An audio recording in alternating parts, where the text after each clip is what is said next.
আসসালামু আলাইকুম ভিউয়ার্স, কেমন আছেন সবাই? আশা করি সবাই ভালো আছেন। আমিও ভালো আছি আলহামদুলিল্লাহ। তো আজকে আমি আপনাদের মাঝে একটি পরীর গল্প নিয়ে চলে আসলাম। আশা করি আমার আজকের গল্পটি আপনাদের কাছে ভালো লাগবে। রাতের অন্ধকারে ঝড়ো পরিবেশ, জানলার বাইরে হাওয়া।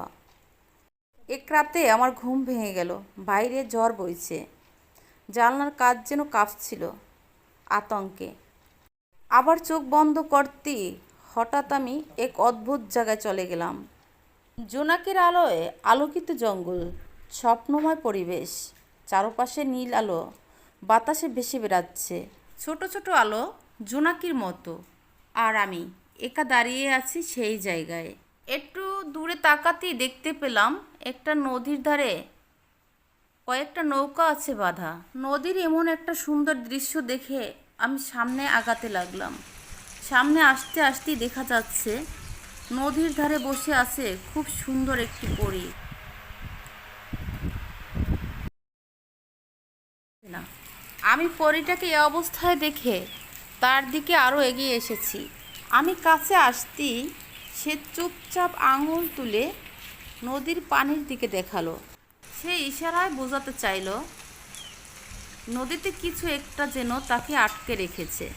আর আমি এটা দেখে নদীর পাড়ে বসে পড়লাম আর নদী থেকে কিছু পানি তুলে নিলাম। আর ঠিক তখনই তার চোখ বেয়ে প্রথমে পানি পড়ল। আমি এটা দেখে তার দিকে আনমনে তাকিয়ে রইলাম। ভাবছি পরী দেখতে এতটা সুন্দর হয় সেটা আমি আগে কখনো জানতাম না। রূপে গুণে ভরপুর এত সুন্দর একটি পরী আবার কান্না করছে কেন? সত্যি বলতে এটা তার কষ্টের কান্না ছিল না, এটা ছিল তার আনন্দে আত্মহারার কান্না। সে আনন্দে কান্না করতেছে। সে যেন অনেক দিন পরে অনেক বড় ধরনের কষ্ট থেকে আজকে মুক্তি পেল। সে হঠাৎ করে সে আমার দিকে তাকিয়ে বলল, তুমি এসেছিলে বলেই আমি আজ আবার নতুন করে বাঁচতে পারলাম। তোমার জন্য আমি আমার প্রাণ খুলে দোয়া করি। তুমি তোমার পরিবারের সবাইকে নিয়ে ভালো থেকো, চিরসুখী হও। এ কথা বলতে বলতে সে আমার থেকে বিদায় নিয়ে আকাশে উড়ে গেল। আমার এই আজকের ভিডিওটি যদি আপনাদের কাছে ভালো লেগে থাকে তাহলে চ্যানেলটি সাবস্ক্রাইব করে বেল আইকনটি বাজিয়ে পাশে থাকার অনুরোধ রইল। ভালো থাকবেন সবাই। আল্লাহ হাফেজ।